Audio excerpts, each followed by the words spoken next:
Dari Studio 5, Okja Jurnalis Pantura Tangerang, PJPT, Tangerang Kita, Seputar Berita, Tangerang, Banten.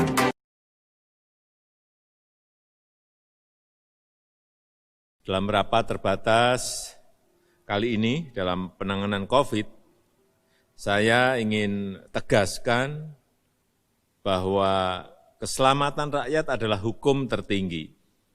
Dan pada masa pandemi ini telah kita putuskan pembatasan sosial, termasuk di dalamnya adalah pembubaran kerumunan.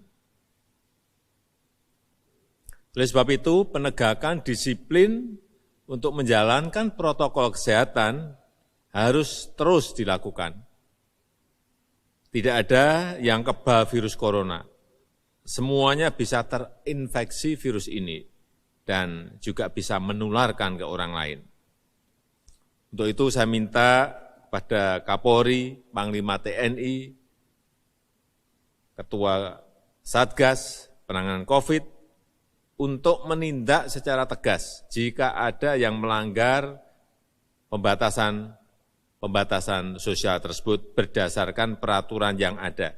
Jadi jangan hanya sekedar himbauan-himbauan saja, tapi harus diikuti dengan pengawasan dan penegakan aturan secara konkret di lapangan.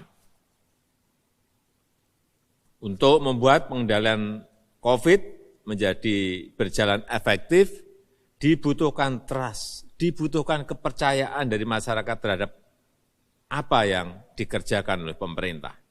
Saya juga minta pada Menteri Dalam Negeri untuk mengingatkan, kalau perlu menegur kepala daerah baik, gubernur, bupati, wali kota, untuk bisa memberikan contoh-contoh yang baik pada masyarakat. Jangan malah ikut berkerumun. Saya ingatkan bagi daerah yang telah memiliki perda penegakan disiplin protokol kesehatan agar betul-betul menjalankannya secara tegas, konsisten, dan tidak pandang bulu. Sekali lagi, tugas pemerintah adalah mengambil tindakan hukum dan ketegasan aparat dalam mendisiplinkan masyarakat terhadap protokol kesehatan adalah keharusan. Keharusan. Berdasarkan data terakhir yang saya peroleh per tanggal 15 November 2020, saya senang dengan angka-angka yang akan saya bacakan ini. Rata-rata kasus aktif COVID di Indonesia 12,82%.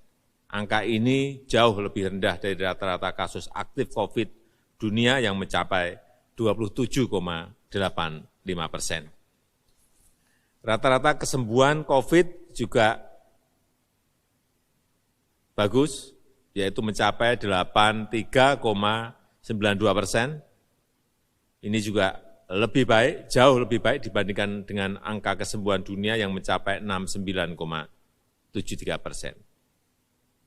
Tapi kita harus masih bekerja keras untuk menekan angka rata-rata kematian lebih rendah lagi, karena saat ini masih berada di angka 3,26%. Ini lebih tinggi sedikit dari rata-rata kematian dunia, yaitu di angka 2,43%. Dan angka-angka yang bagus ini jangan sampai rusak gara-gara kita kehilangan fokus kendali, karena tidak berani mengambil tindakan hukum yang tegas di lapangan. Jangan sampai apa yang telah dikerjakan oleh para dokter, para perawat, tenaga medis, para medis menjadi sia-sia. Karena pemerintah tidak bertindak tegas untuk sesuatu kegiatan yang bertentangan dengan protokol kesehatan dan peraturan-peraturan yang ada. Kita harus menghargai pengorbanan para dokter, perawat, tenaga medis, para medis yang telah berminggu-minggu bahkan berbulan-bulan bekerja keras menyelamatkan pasien dan tidak bertemu keluarga. Saya di lapangan, saya tahu mengenai ini. Saya juga ingatkan kepada Ketua Gugus Tugas, Ketua Satgas Penanganan COVID untuk terus melakukan pencegahan penyebaran COVID karena anggaran pemerintah yang keluar ini sudah berjumlah triliunan rupiah. Jangan sampai kita kehilangan fokus kendali dalam penanganan COVID ini.